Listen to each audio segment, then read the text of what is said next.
तो भाई ये मेगा लवाड़िया है जो कि अपना कैमरामैन और अपने आदमी साथ लेकर घूमती है और अपने गली मोहल्ले के अंदर कम पढ़े लिखे और अनपढ़ लोगों के बीच में जात पात और हिंदू राष्ट्र की बात करती है। ऐसा करते करते इसे कुछ अंधभक्तों से अपनी तारीफ सुनने को मिली और ये घमंड के अंदर आ गई कि पूरी दुनिया का ज्ञान तो मेरे अंदर ही है। और इसी घमंड में भाई ये एक पॉडकास्ट में चली गई। इसे पता नहीं था कि आज भी ईमानदार पॉडकास्ट लेने वाले इस दुनिया में होते हैं। और उस पॉडकास्ट में इसकी हालत ऐसी हो गई भाई, इसका मुंह लाल हो गया जवाब देते देते। इस वीडियो को देखो। नहीं, कैसे कोट कर देंगी कहीं किसी के सामने, आपको लोग पकड़ लेंगे जैसे मैंने पकड़ लिया। कैसे पकड़ने की बात नहीं है मैम यहाँ पे। मनुस्मृति के अभी मैं आपको 4 श्लोक और 4 चीजें बता दूं, आप कैसे काउंटर करोगे अगर आपने उसको पढ़ा ही नहीं है?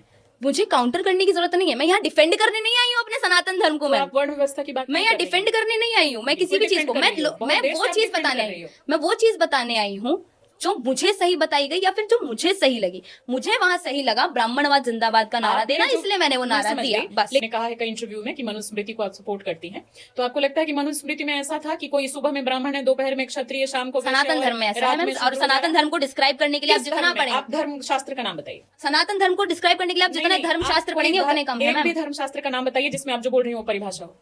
ये सनातन धर्म में ही है मैम। आप इसमें धर्म शास्त्र को कैसे जोड़ सकते हैं? नाम बताओ। वेद पुराणों में हर जगह ये चीज है। वेद में या पुराण में? वेद में तो किस में, किस उपनिषद में, और पुराण में तो किस पुराण में? वेद पुराण मैंने पढ़े नहीं है। जहाँ मैंने अपने पेरेंट्स से सुना है। कैसे दे रही है? जो मैंने अपने पेरेंट्स से सुना है, जो मैंने अपने धर्म गुरुओं से सुना है। आप इस तरह से सार्वजनिक मंचों पर परिभाषा दे रही है? आपको ज्ञान ही नहीं है। जब आपने उपनिषद पढ़े हैं? मैंने नहीं पढ़े। आपने मैं ये चीजों पढ़ी है नहीं पढ़े। एक भी नहीं पढ़े? नहीं पढ़े। मैंने सारे उपनिषद पढ़े हैं और मैंने सारे पुराण पढ़े। I respect ma'am. ठीक है, अब हम बात करें इस पर या आप इसको विड्रॉ करना चाहेंगे? नहीं, अगर मुझे नहीं पता मैं पूरी डिटेल के साथ और जितने श्लोक हैं उनके साथ उदाहरणों के साथ आपको बताऊंगी। आप मनुस्मृति का सपोर्ट करती हैं? आपने मनुस्मृति पढ़ा है? मैंने मनुस्मृति पढ़ा है। जो बोलोगी किताब में उसी से सवाल करूंगी। आप बताओ।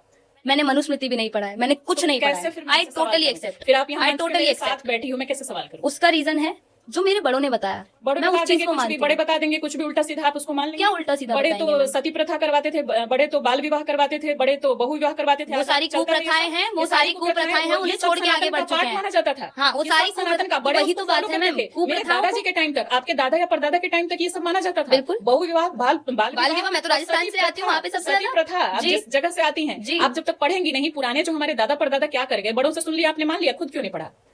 तो भाई यही हाल होता है अंधभक्तों का जब बिना पढ़े लिखे कहीं पर भी ज्ञान फैल देते हो।